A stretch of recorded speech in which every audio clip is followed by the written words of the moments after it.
Mycorrhiza एक प्राकृतिक fungus है जो पौधों की जड़ों में रहती है, अधिकांश पौधों की जड़ों में रहती है और पौधों की जड़ों की बढ़वार में, फसल की बढ़वार में बहुत सहायता करती है।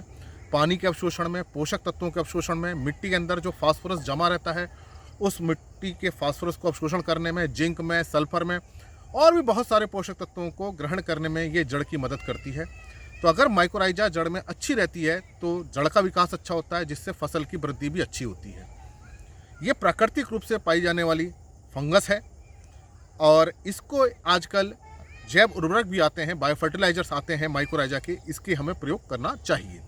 और इसको सबसे अच्छी बात ये, इसको हम हर फसल में प्रयोग कर सकते हैं, चाहे वो मक्का है, चाहे गेहूं है, चाहे मटर है, चाहे मसूर है, क्योंकि ये प्राकृतिक रूप से पौधों की जड़ों के चारों तरफ रहती है।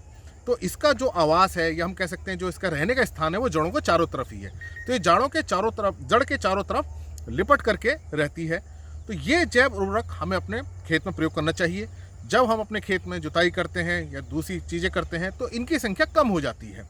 तो इनकी संख्या निरंतर बनी रहे, बढ़ती रहे, इसलिए ज़रूरी है कि माइकोराइजा के जैव उर्वरक हम प्रयोग करें।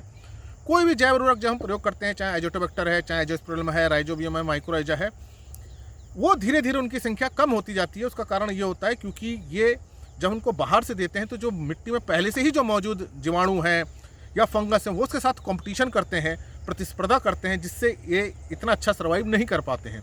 इसलिए इनको जो जैव उर्वरक हैं हर फसल में देने की आवश्यकता होती है। तो आप जो माइकोराइजा को हर फसल में ज़रूर प्रयोग करें, क्योंकि जो हम खाद प्रयोग करते हैं, खासतौर से फास्फोरस की खाद है या पोटेशियम की खाद है या माइक्रोन्यूट्रिएंट्स की खाद है, वो अधिकतर मिट्टी में जमी रह जाती है और फसल को पूरी नहीं मिल पाती। और इस जमी हुई खाद को निकालने का काम माइकोराइजा करती है। तो माइकोराइजा एक बहुत अच्छा जैव उर्वरक है, इसको हमें हर फसल में प्रयोग करना चाहिए। और सबसे अच्छा तरीका ये हो सकता है कि हम 3-4 किलो माइकोराइजा लें, उससे सड़ी हुई अच्छी सी गोबर की खादें मिलाएं 50-60 किलो गोबर की खाद में, और जब हम खेत में जुताई कर रहे हैं, खेत को हम जब तैयार कर रहे हैं उसमें हम अच्छी तरह से मिला दें। नमी रहती है तो माइकोराइजा खेत में आ जाती है। अब जैसे ही हम बीज बोते हैं, जैसी जड़ें निकलती हैं, ये प्राकृतिक रूप से जड़ के चारों तरफ आ जाती हैं और अपना काम करना शुरू कर देती हैं। इसलिए हमको हर फसल में माइकोराइजा का प्रयोग करना चाहिए। माइकोराइजा से जड़ें अच्छी रहती हैं, मजबूत रहती हैं और ख़ास तौर से नमी का अवशोषण करने में सहायता करती है। ऐसे क्षेत्र जहाँ नमी की कमी रहती है, माइकोराइजा के बहुत अच्छे रिजल्ट्स आते हैं, क्योंकि इससे जड़ें लंबी होती हैं। और ये फंगस है, तो ये जो फंजाई है, ये फंगस जो है, ये कवक जो है अपने कवक तंतुओं से जड़ों की लंबाई को बढ़ाती है और अपने कवक तंतुओं के माध्यम से जल का अवशोषण करती है। कम नमी में भी ये सर्वाइव कर जाते हैं पौधे। तो ऐसे क्षेत्र जहाँ नमी की कमी है, इसके बहुत अच्छे प्रभाव आते हैं। और जैसे मैंने आपको बताया, खास तौर से फास्फोरस के न्यूट्रिशन में इसका बहुत महत्वपूर्ण रोल है। तो अधिकांश फास्फोरस जमा हो जाता है, फिक्स हो जाता है, जम जाता है, उसको निकालने का काम बहुत अच्छे ढंग से करती है।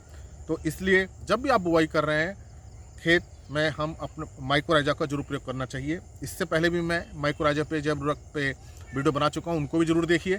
और संक्षेप में ये आज का वीडियो इसलिए ही है कि आप अब रबी का सीज़न है, जाड़ों वाली फसलों की बुआई कर रहे हैं, अपने खेत में माइकोराइजा को जरूर प्रयोग करें, ताकि जो भी हम खाद दे रहे हैं या जो पहले से जमा खाद है या मिट्टी के जो पोषक तत्व हैं या जो नमी है, उसको फसल अच्छी तरह से प्रयोग कर सके और उसको आपको अच्छा लाभ मिल सके। इसी प्रकार के लेक्चर्स को देखने के लिए आप कृषि किसान प्लेलिस्ट देखिए, और भी बहुत सारे प्ले लिस्ट एग्रीकल्चर कोर्स से रिलेटेड, आप उनको भी देख सकते हैं। और अगर चैनल सब्सक्राइब नहीं किया है तो सब्सक्राइब कीजिए। धन्यवाद।